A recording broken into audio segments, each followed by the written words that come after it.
Well, here we are back. This is Dr. J. Smith, and as you can see, I've got someone new over here. This is Thomas Alexander from Germany. Thomas, this is the first time we've ever had you on Fander Films, is it not? Yeah. Hi, Jay. Thanks. I'm glad to be here. Well, listen, Thomas, what I want you to do, this is a new thing we've been doing. For those of you who've been following through Fander Films, we've been bringing all kinds of different men from different countries. Mel, you all know Mel from Ireland. He is the first that I brought on board. Robert Spencer, I brought on board over a year ago from America. I've also had Murad. Murad has been around for a number of years now from the Middle East. And then more recently, I've been bringing people like Joe from Red Judaism and also Paul from London. And then most recently, you've all been enjoying Odon Lafontaine from France. And we've heard the French school, we've heard the Irish school, we've heard the English school, and we've also heard the Middle Eastern one, but we've not heard the German school. And it's the German school that I've been waiting to talk to and find out about. But the problem with the German school is I don't speak German. And I assume that most of you who are listening don't speak German as well. But Thomas is German. On top of that, he speaks fluent English. And what has been interesting about Thomas, he is one of those that I came to know because of the comments. The comments. I mean, we've always been saying, write comments. Reflect on what we're saying. Get back to us. Confront us. Agree with us, dispute with us, whatever way you do that. We read the comments. I do want to hear the comments because that's how we get peer reviewed. And Thomas has been doing that under a different name, but Thomas not really confronted. He was supporting some of the things I said. And the more I got to read his material, I said, hold on a minute, this guy really knows an awful lot and seems to be coming from a rich background. So I put out a feeler to him and I said, listen, whoever you are, I'd love to get to know you. I know that that's not your real name. People very rarely use their real name on the internet. But I said, here's my email, come and contact me. And so he did. And here he is.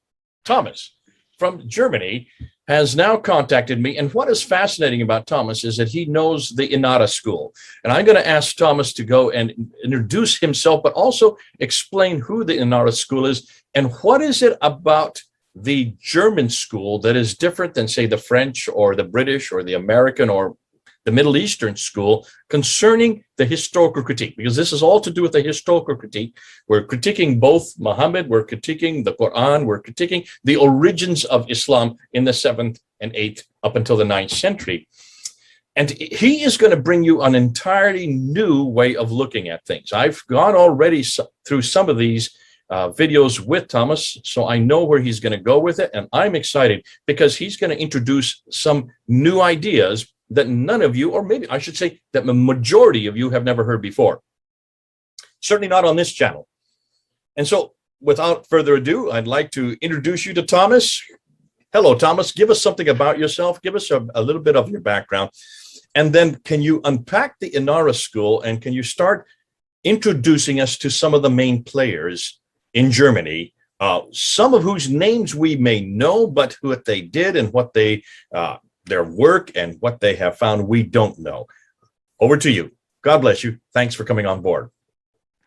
Yeah, thanks. Glad to be here. My name is Thomas, and my background is actually not in history or religion, but in computer science. But I've always been a history nerd. And roughly 20 years ago, I really started getting into history of religion in general.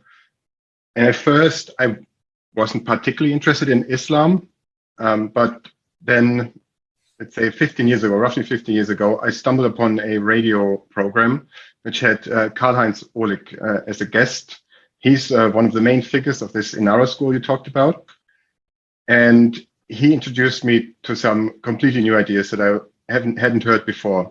And that was sort of the trigger that led me down to into this rabbit hole. So I read up a lot on this topic.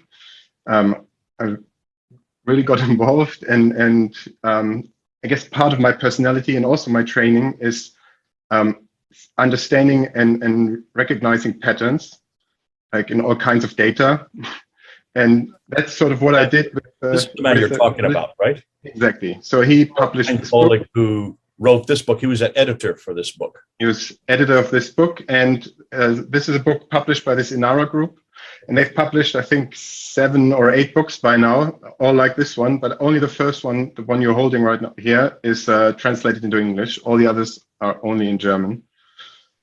This is it. This is all we know about that whole school that's going on there in Germany. So thank you for actually, you're going to unpack some of what's in here, but you're also going to be showing us new stuff that is not in there that we need to hear about, because there in Germany, you have a whole different branch of instruction. So could you just explain what Inara is? It's an Arab word that basically means enlightenment. And that's what the group has called itself. They are located in Saarbrücken in Germany, or at least that's the core of them are located there. It's sort of a loose group that they are all over the place, but the core of the group is in Saarbrücken in Germany. And they are basically building upon a long tradition in Germany of historical criticism. And I'm here today to introduce you to some of the main players, as you said, and then later on we'll see where that leads us and what they found out.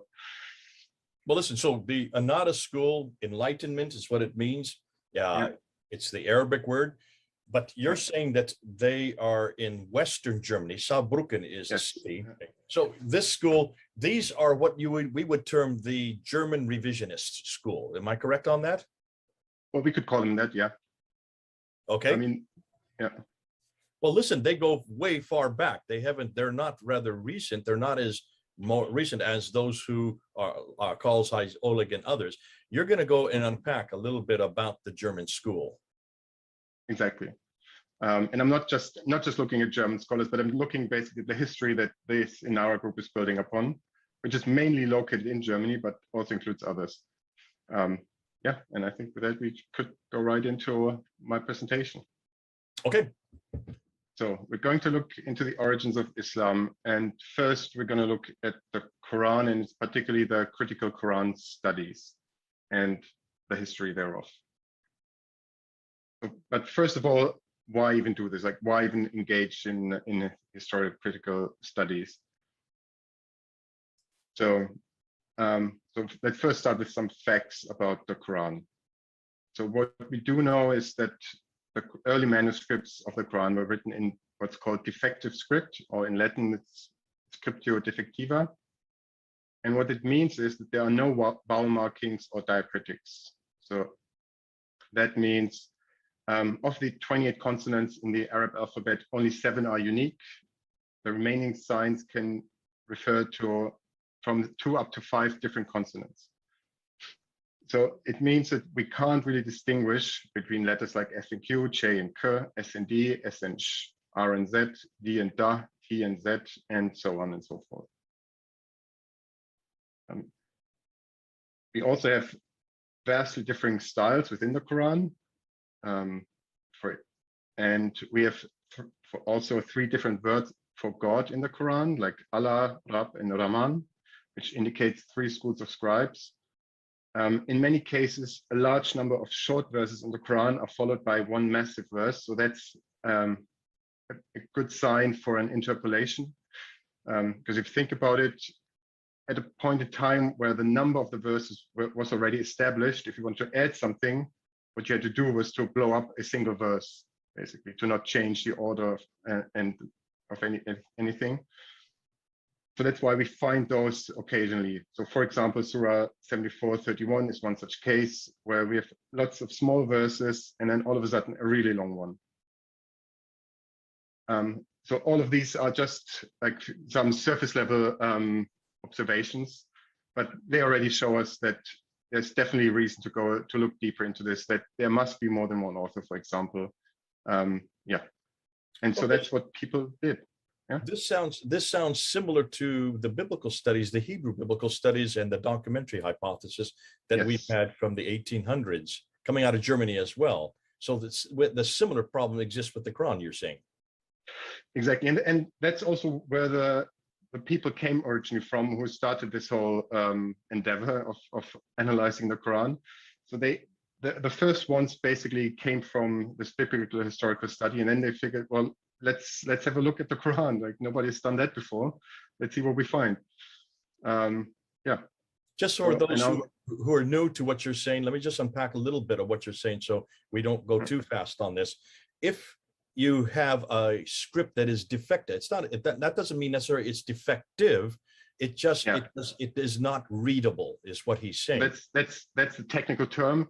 Yeah. So what it means is basically so the Arab language basically, or in the Arab written language, you need to have those diacritical marks in the vowel signs to properly make sense of a word. If you don't have it, there could be countless of words written or hidden in there. So that's what's called a razm in Arabic. So that's a couple of letters without those diacritical marks, and there can be many different words in there depending on how you put those signs. And the early Quran manuscripts, they don't have those signs. Yeah, and of course the diacritical marks we're talking about are the dots above or below the line. There are 5 dots that have been added since the 7th century and the 8th century. We don't even know exactly when they were canonized and became formalized. Some people say 8th, some say 9th, others even I've heard say 10th. But 3 dots above. 1 dot would be the na, or the N letter. 2 dots would be the T letter. 3 dots would be the TH letter. Th, as we know it. 1 dot below would be the B letter, and then 2 dots would be the ya. So na, ta, tha, ba, ya. So those 5 dots, and also the vowels. There were no vowels at the very beginning either. No dama, kasra, fata. If you look at this, you're showing a picture of the Birmingham folio there. That's the 2 folios there. You can see there are no dots there, and there are no vowelizations that you're showing on that. So there's an example of the scriptio defecta, as you call it. Exactly. So that's a technical term. It doesn't mean, as you said, it doesn't mean that the language is defective or anything. It's just this particular way of writing is called scriptio defectiva because you can't really interpret it without the dots. Dots were needed so they knew what they were reading. And of course, once you have, if you have just 3 letters, 3 bowl-shaped letters, which and you put dots above it, you can get 19 different words. Some Al-Fadi, my colleague, says you can get as many as 33 different words just by putting the dots in different places. And he is that's his native tongue. Okay, the other thing you're talking about is that since there are different names, just say for God, Allah, Rab, or Rahman, it could be completely different writers, is what you're assuming and what you're inferring. Am I correct? So there could be different writers, suggesting, therefore, that it was not from heaven or sent down to a man named Muhammad, that these are different. These are really different authors. So you're implying that there's different authorship. Exactly. So in different places in the Quran, different words for God are used. So that really implies that the writers, or whoever wrote it, used that word, so it must have been different writers. So already you're implying that this is not eternal, that this does not come from Muhammad, or that this is not coming from Uthman. You're saying that these are written at a later date by different authors. This is going to confront the standard Islamic narrative enormously right there. So you right out, we're just getting started with you, Thomas, and you're already shutting down any notion that this book could have come from or is eternal. That's in chapter 85, verse 22 of the Quran.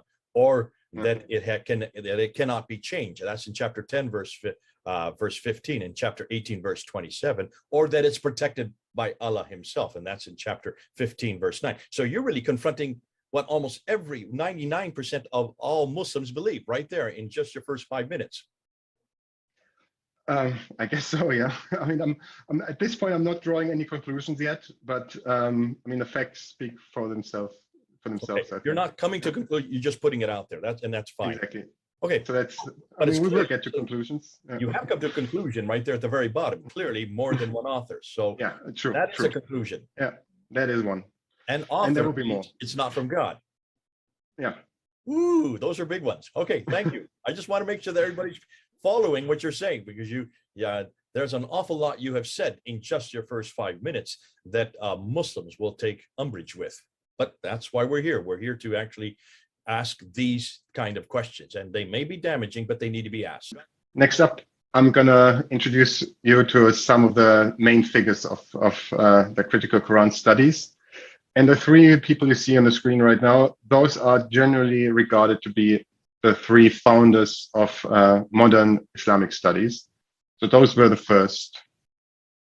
We have On top, you see Ignaz Goldziher. He was a Jewish Hungarian Orientalist and scholar of Islam. He was educated at the universities of Budapest, Berlin, Leipzig, and Leiden. He went then on a journey through Syria, Palestine, and Egypt, attended lectures of Muslim sheikhs in the Mosque of Al-Azhar in Cairo. And he lived disguised as a Muslim for the duration of his travel. So he really got involved to see the inside of Islam, but he remained a devout Jew throughout his life, and he is like one of the best resources still to this day. He has written some fantastic stuff, most of it in German, though. There are also some French texts from him and some Hungarian ones, but most of his work is written in German, and it's definitely worth checking him out. So next on this list we have Theodor Nödeke. So he was a German Orientalist, Semitist, and linguist, and he's one of the people who really came from like the biblical studies first. So he started out with researching the Old Testament, Semitic languages, Arabic, Persian, and the Syriac literature. He translated several important works of Oriental literature and wrote numerous studies, including on the Quran.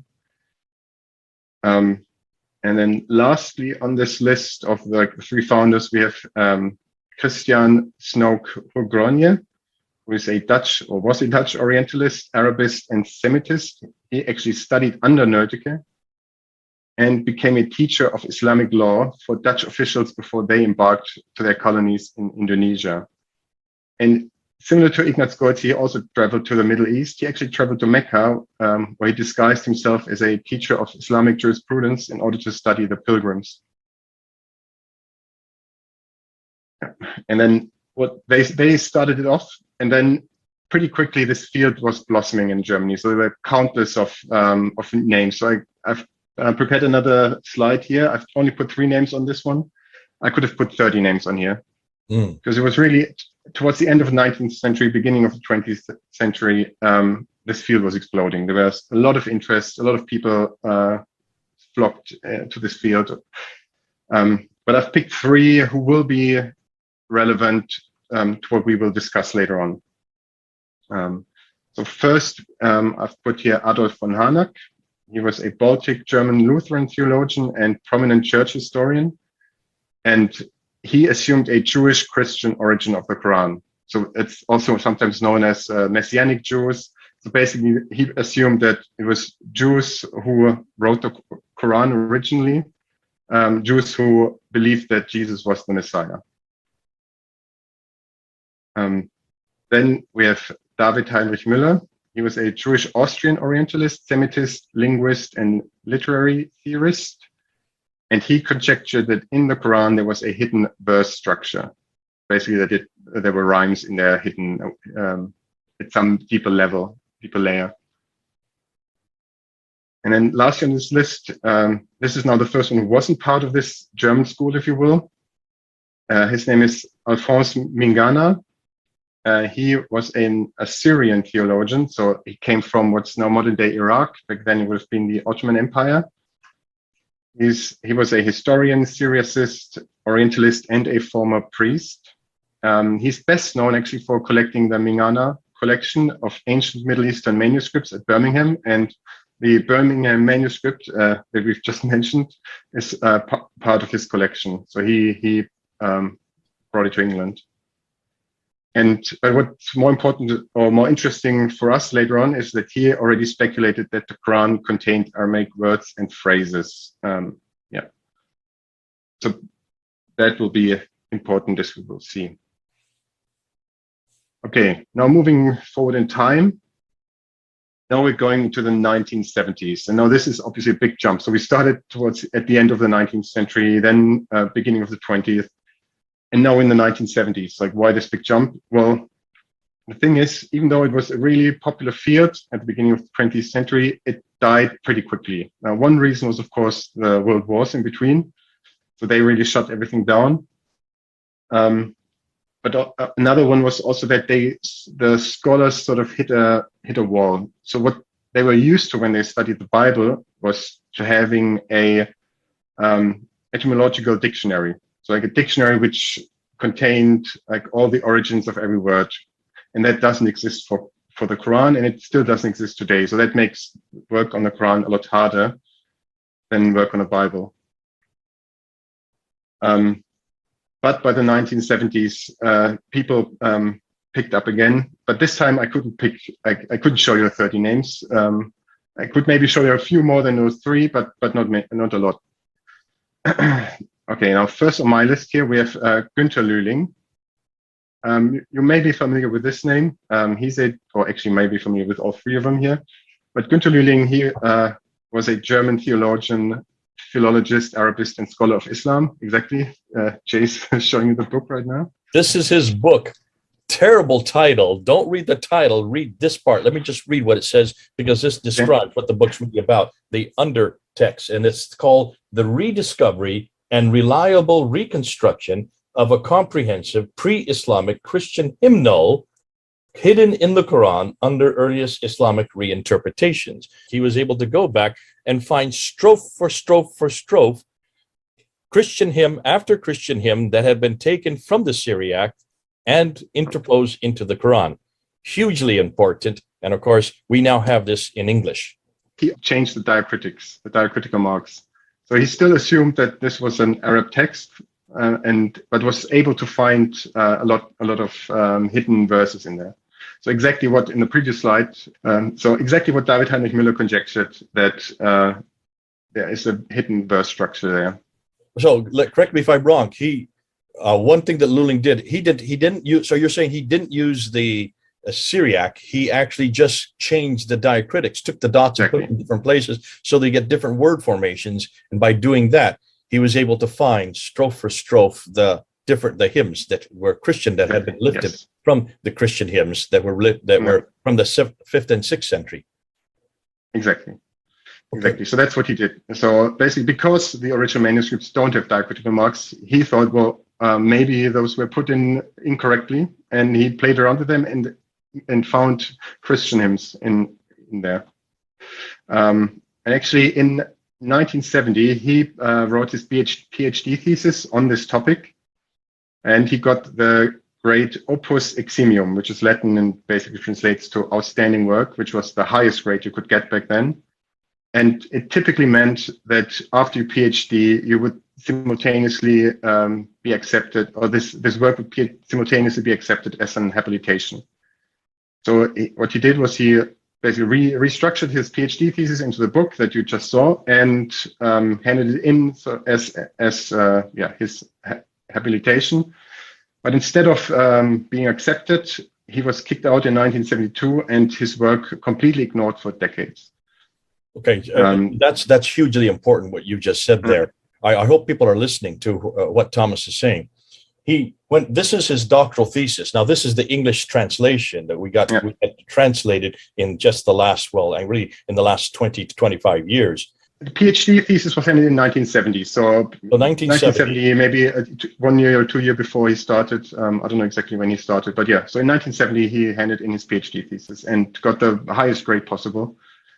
Which should have been an automatic invitation to be a professor. Exactly. So it basically was a road to a tenure professorship. A tenured professor. For those who don't know what that means you cannot be fired. You're there for life. Yeah. But he never received it.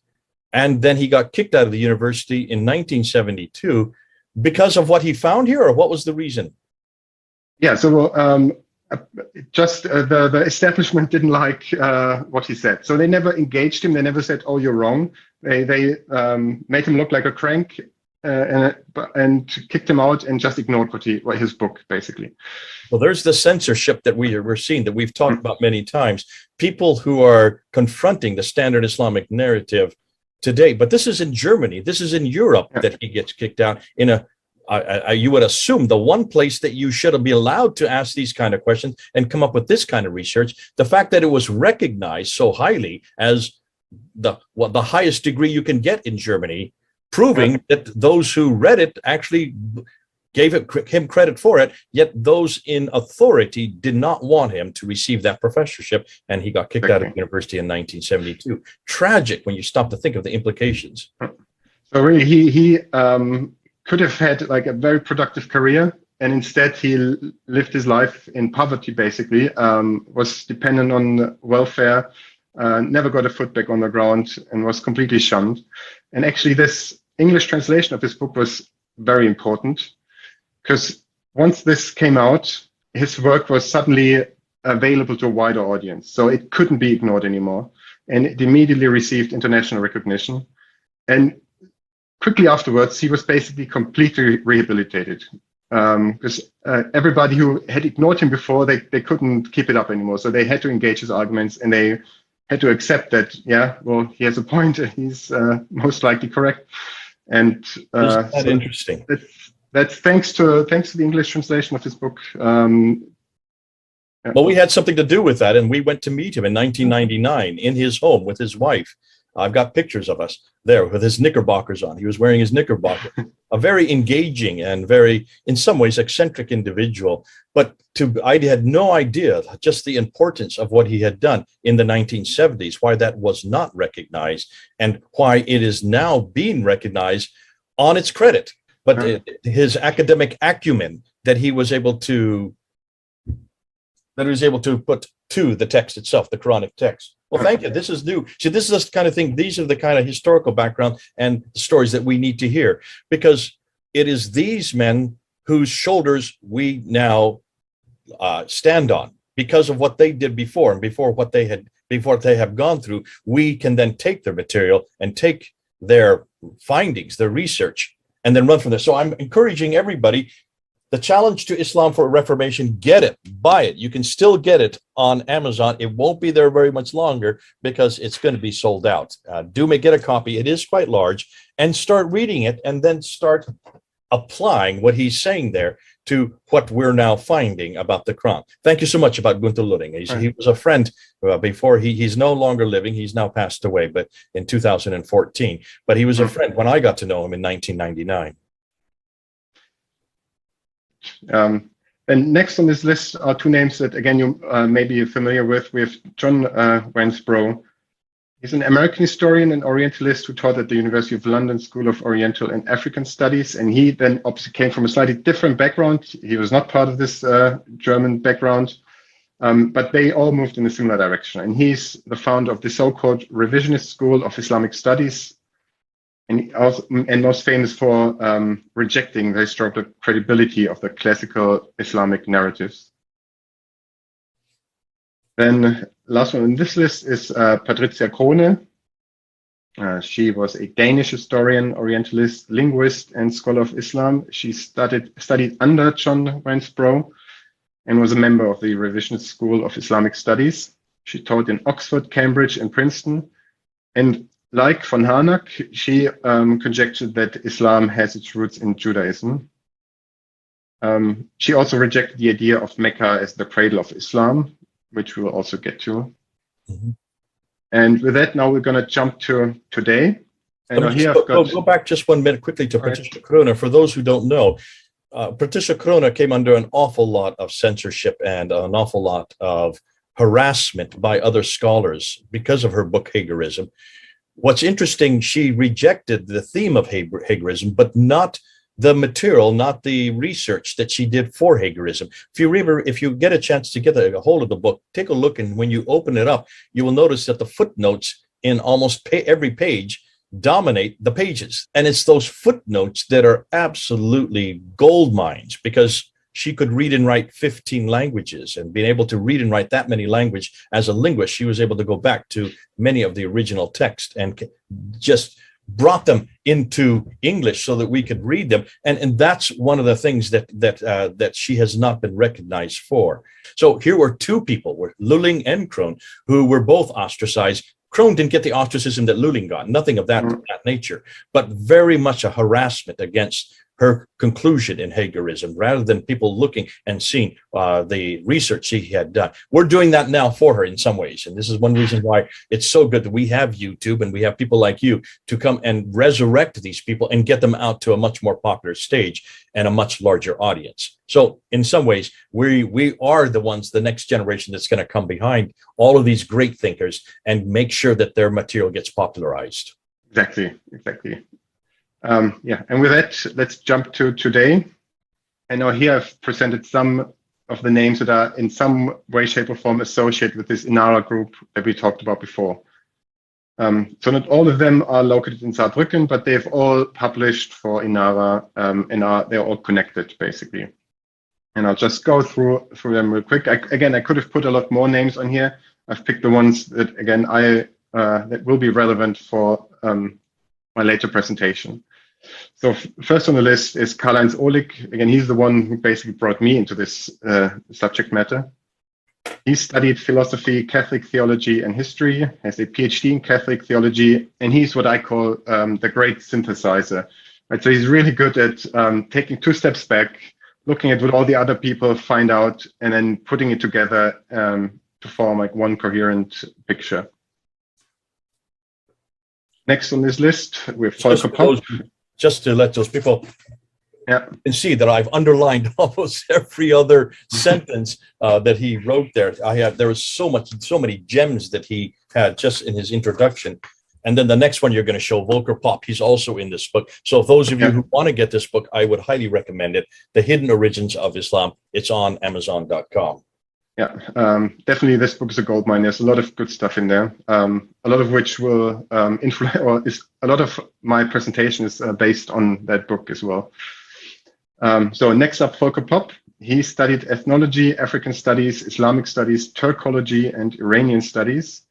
He was a consultant and teacher in Turkey, Kuwait, and the United Arab Emirates.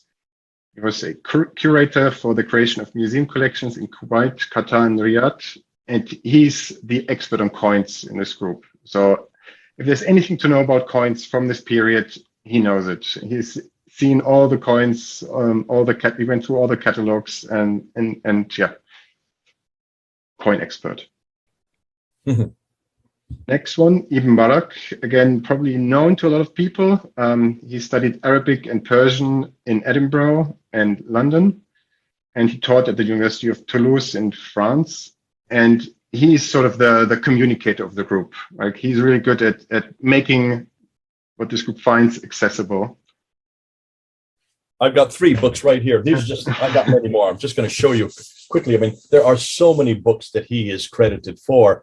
And as you said, he is the one that takes everybody else's material that are no longer being published and then republishes them so that we have access to them so that we can read them. They're not necessarily, they're not his research. He's doing, in some ways, what he did is what we're doing. And that is to take what others have said and then bring it down so that the whole populace can read it, so they don't become obscure, because it's so important that we do acknowledge those who have gone ahead. And Ibn Barak has been the best in doing that. Yeah. Next one, we have Markus Groß. He's a linguist.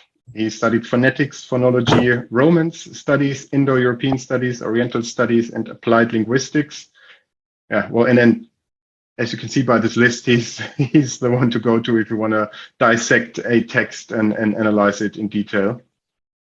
Then we have Robert Kerr. He's the former professor of the Ancient and Near East at the Wilfrid Laurier University in Waterloo, where he was responsible for studies in languages, literatures, history, and archaeology of the ancient Near Middle East. So doing a lot of stuff there. He studied Assyriology, Egyptology, Semitic studies, archaeology, classical philology, Hebrew studies, comparative religious studies. Yeah, as you can see, like he is basically a jack of all trades. Very knowledgeable guy.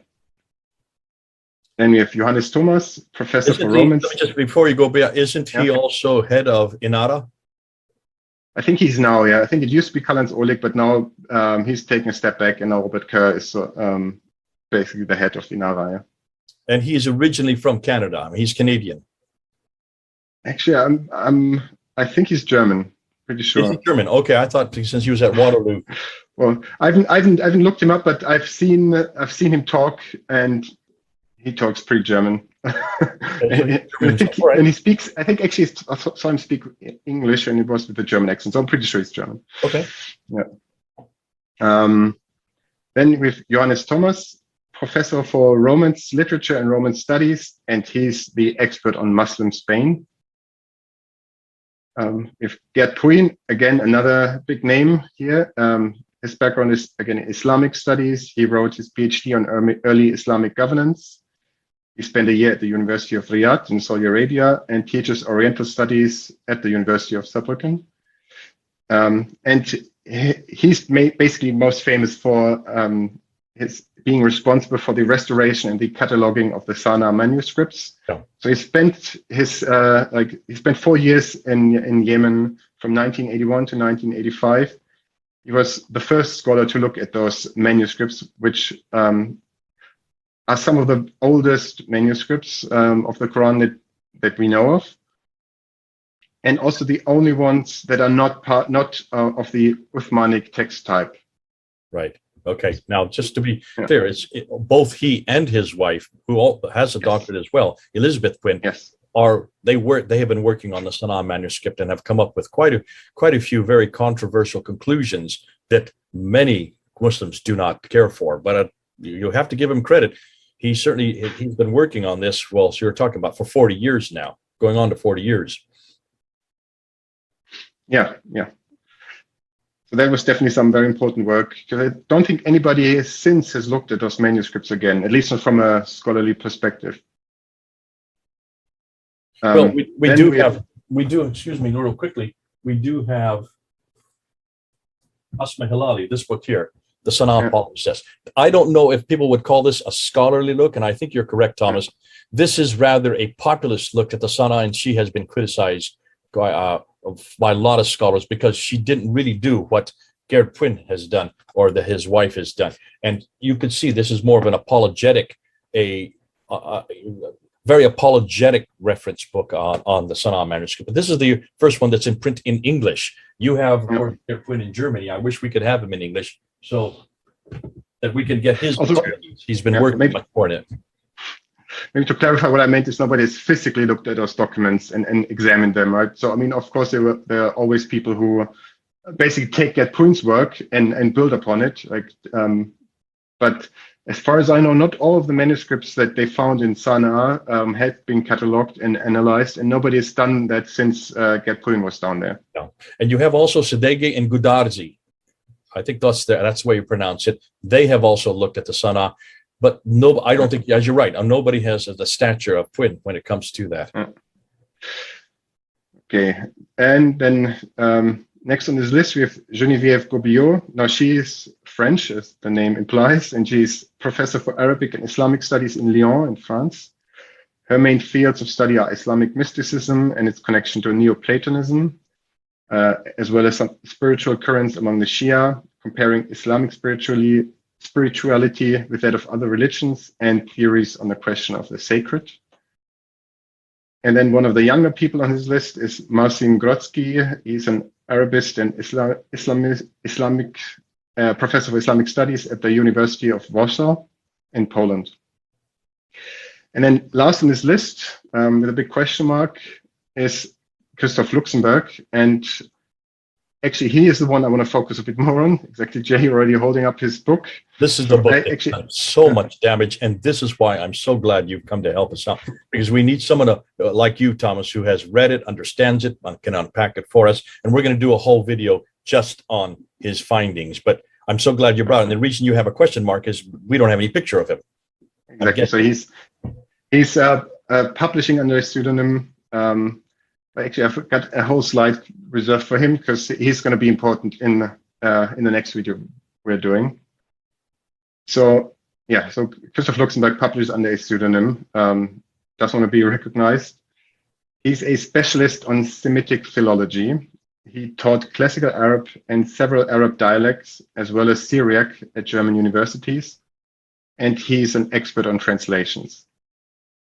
And with his book, which you've just seen, he broke new ground because he showed that the Quran contains Aramaic words and phrases.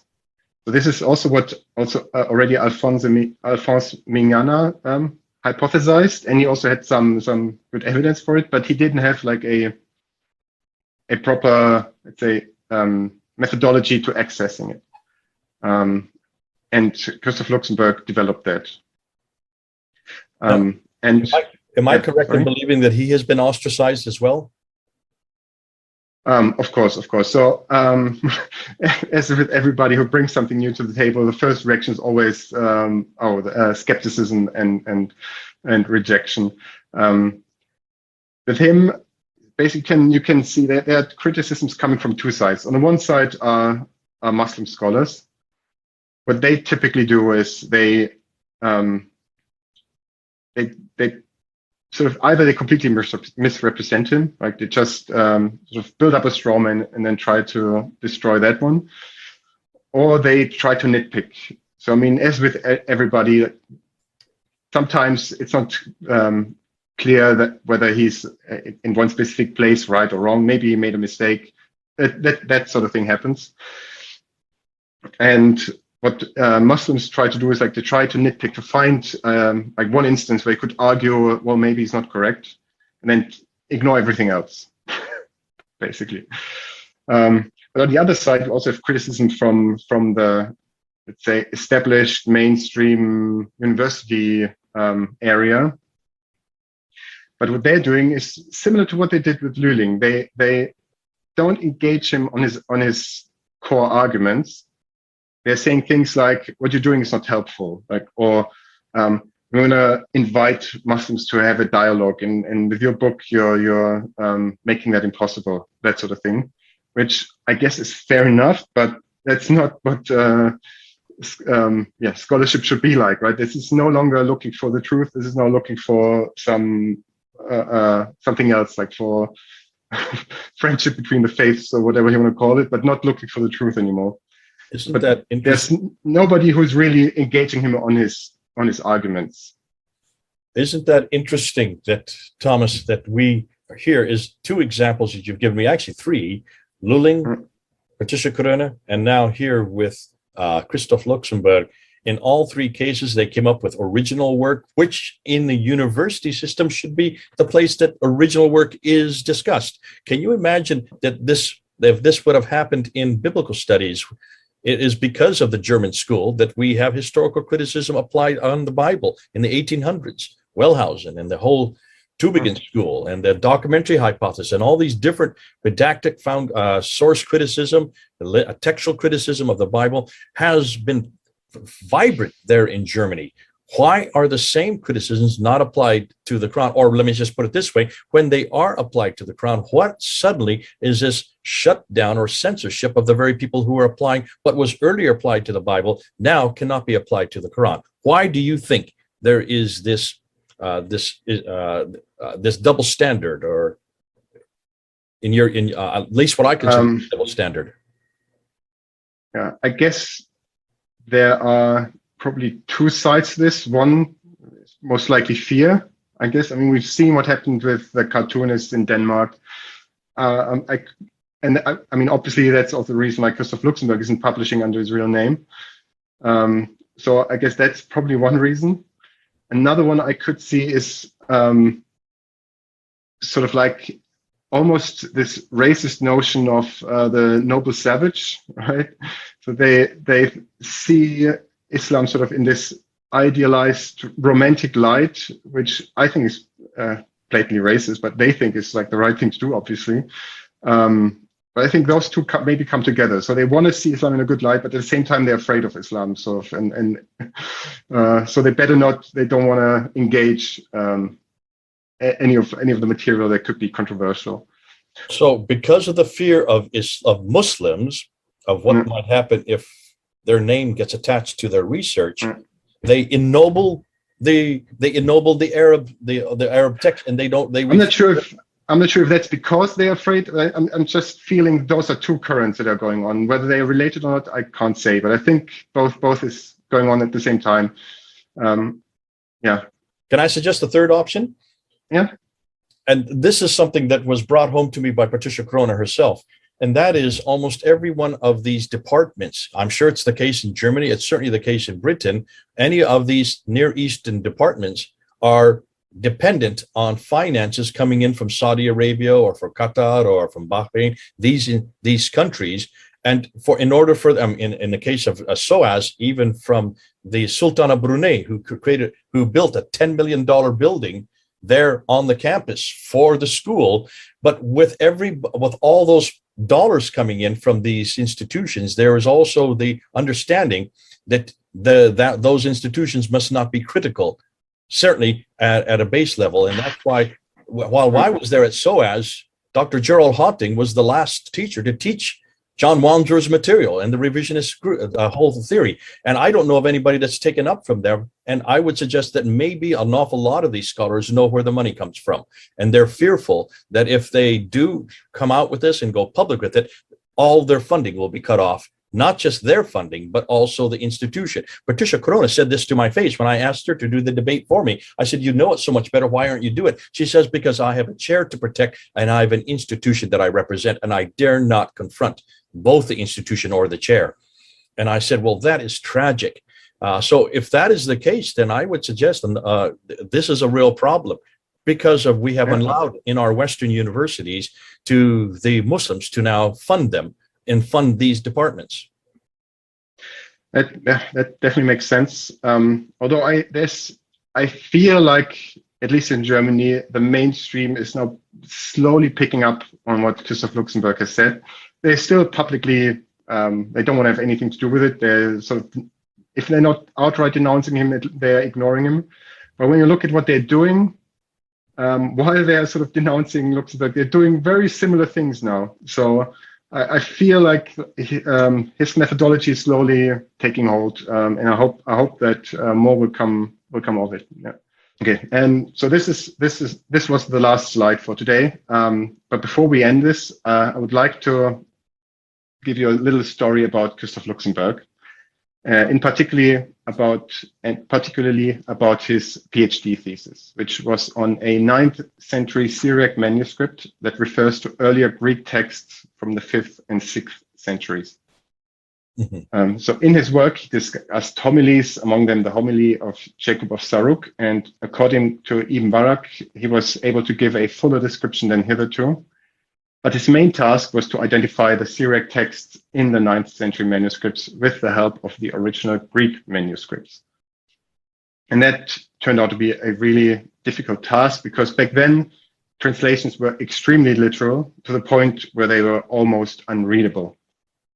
So you can imagine, kind of like if you go to a foreign language website and you let it run through Google Translate, you oftentimes get elements of this page which are very literal and don't make much sense in English. Yeah. So that's sort of what he had to deal with, but not with any modern language, but with Syriac and ancient Greek. So he thereby acquired important insights that led him to develop a method that he was then later able to apply to the understanding of the Quran. So in this Syriac manuscript, he tried to identify the fragments and the authors, which were both previously unknown, by comparing the Aramaic manuscript with the original unedited Greek texts. And he got copies of Greek manuscripts from all over Europe, from libraries and universities. In painstaking work, found all the sources except for one. In this one instance, the original Greek had been lost, or the Greek manuscript had been lost, which happens, obviously.